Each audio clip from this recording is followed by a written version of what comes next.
Shimoliy Koreya ketma-ket ballistik raketalar uchirmoqda.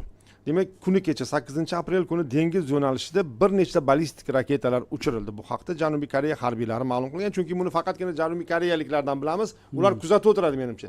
Doim shu tarafga qaratilgan demak durbinlari bor, tabiiy bu narsa. Mazkur sinovlar bir kun avvalgi uchirishlarning davomi bo'lib, ya'ni bu ketma-ket Seulning siyosiy taranglikni yumshatish borasidagi umidlariga jiddiy zarba bermoqda. Janubiy Koreya shtab boshliqlari birlashgan qo'mitasi ma'lumotlariga ko'ra, Shimoliy Koreya mahalliy vaqt bilan 14:20 da, demak kecha ertalab 10:20 da Toshkent vaqti bilan Wonsan hududidan sharqiy sohil tomon noma'lum raketani uchirgan. Shu kuni ertalab ham Shimoliy Koreya aynan shu hududdan bir necha qisqa masofali ballistik raketalar uchirgan va bu raketalar taxminan 240 kilometr masofani bosib o'tgan. Hattoki qanday raketalar uchirayotgani to'g'risida to'liq ma'lumotlar ham yo'q ekan, shuning uchun noma'lum raketa deb atalmoqda. Demak, bu 26-yilning o'zining hisobidan bu 4-chi, 5-chi va 6-chi ballistik raketa sinovlari ekan. Shimoliy Koreya BMT taqiqlarini rad etib, buni o'zini himoya qilish suveren huquqi deb hisoblaydi va hech kim bilan bu haqda maslahatlashmoqchi ham emas. Hattoki Rossiya va Xitoy bilan ham bu haqda ochiq maslahatlashayotgani to'g'risida gap yo'q. Abdulla aka, buni mana anglatadi. Bu albatta yana o'sha xalqaro maydondagi taranglik davom etishini anglatadi. Ya'ni global janub bilan global g'arb o'rtasida zimdan kurash ketayotganligini ko'rsatadi va namoyish etadi. Mana e'tibor qiling, xo'p, Shimoliy Koreyani mana shunday provokatsion harakatlarga kim undayapti?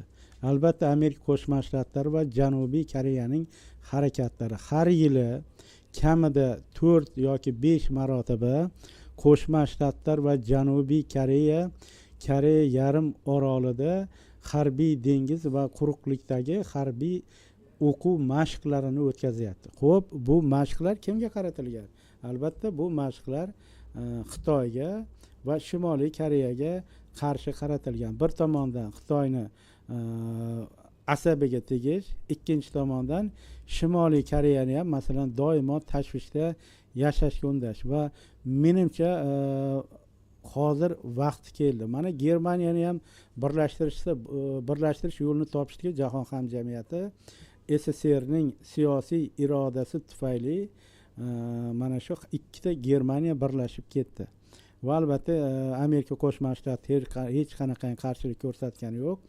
Va menimcha bu yerda mana Shimoliy Koreyadan masalan Rossiya qo'lini tortdi. Hech qanday 91-yildan keyin Shimoliy Koreyani masalan qo'llab-quvvatlagani yo'q va faqatgina bu yerda Janubiy Koreya va Amerika Qo'shma Shtatlarini Shimoliy Koreyaga hujum qilishdan tortib turgan narsa shu paytgacha Xitoy bilan Shimoliy Koreya o'rtasidagi mudofaa sohasidagi hamkorlik to'g'risidagi bitim hisoblanadi va mabodo Janubiy Koreya yoki AQSh yoki Yaponiya hujum qiladigan Shimoliy Koreyaga o'z-o'zidan Xitoy yordamga keladi va 2025-yilda adashmasam yo 24-yilda Rossiya bilan Shimoliy Koreya o'rtasida ham ittifoqchilik to'g'risidagi kelishuvlar imzolandi, ya'ni harbiy ittifoqchilik va agressiya bo'lgan taqdirda Rossiya yordamga keladi. Va mening nazarimda mana shu Amerika Qo'shma Shtatlari yaqin sharqdagi urushga qanchalik botib qoladigan bo'lsa, ertaga olaylik Sharqiy Osiyoda ham Shimoliy Koreya va Janubiy Koreya o'rtasida bir tomondan, ikkinchi tomondan Shimoliy Koreya bilan Yaponiya o'rtasida ham keskinlik kuchayib ketishi mumkin. Menimcha Amerika Qo'shma Shtatlari va Janubiy Koreya harbiy o'quv mashqlari ko'lamining pasaytirilishi, mintaqadan Qo'shma Shtatlar qo'shinlarining olib chiqilishi menimcha mana shu Koreys yarim orolidagi vaziyatning iziga tushishiga sabab bo'ladi. Va biz har doim mana shu juda ko'pchilik ekspertlar aytadiki, Shimoliy Koreya demokratik dunyoga xavf solyapti degan, lekin qarz ikki qo'ldan chiqadi.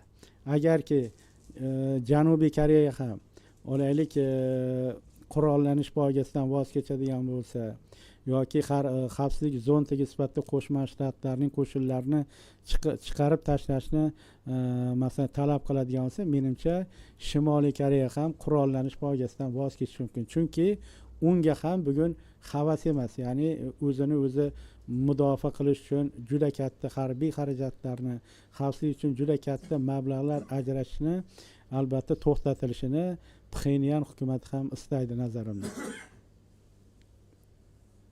Umuman Shimoliy Koreya mavjud vaziyatda istiqbollari qanday? Ya'ni mana shunday rivojlanish, chunki endi baribir yonida doim Janubiy Koreya bor deb odamlar solishtira oladi. Qanchadir bo'lsa ham yoki sal tashqariga chiqib kelgan, mana sportchilar tashqariga chiqib kelyapti Shimoliy Koreyani. Shu nuqtai nazardan umuman Shimoliy Koreyada mana shunday hayotning istiqboli haqida Abdulla aka.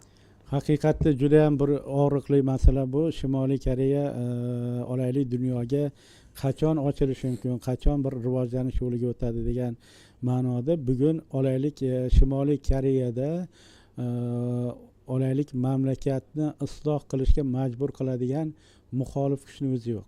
Buning uchun rejim hech qanday imkoniyat qoldirayotgani yo'q va shunday ekan albatta xalqni birlashtiradigan kuch bo'lmas ekan hech qanaqa bu yerda biz Shimoliy Koreyada siyosiy o'zgarish bo'lishini kutmasligimiz lozim va menimcha bu yerda qachon masalan rejim o'zgarishi mumkin? Mana 1980-yillarning o'rtalarida Sovet ittifoqida islohotlar o'tkazildi va mana shu islohotlar albatta shu mamlakatda juda katta o'zgarishlar yasadi, hatto mamlakatning parchalanishiga ham olib keldi va Xitoyda ham mana 60-yillarning oxiridan boshlab 1960-yillarning oxiridan boshlab islohotlar boshlandi, xususiylashtirishga keng yo'l ochildi va faqatgina mana shu mamlakatda Kim Il Senlar oilasi boshqaruviga masalan chek qo'yiladigan bo'lsa, bugun mamlakatda to'g'risini aytganda harbiylar mamlakatni boshqaradi. Agar mana shu harbiy boshqaruvda uyg'onish bo'ladigan bo'lsa va ular islohotlarni amalga oshirib mamlakatdagi boshqaruvni fuqarolik hukumatiga beradigan bo'lsa, pluralizmga keng yo'l ochiladigan bo'lsa, iqtisodiy va siyosiy islohotlarga keng o'rin beriladigan bo'lsa, ana shundagina bir Shimoliy Koreyada istiqbolli bir rivojlanish bo'lishi mumkin, xalqning yashash tarzi o'zgarishi mumkin va mana shundagina ikkita mamlakat birlashishga ham qaror qilishi mumkin, Shimol va Janub. Rahmat Abdulla aka.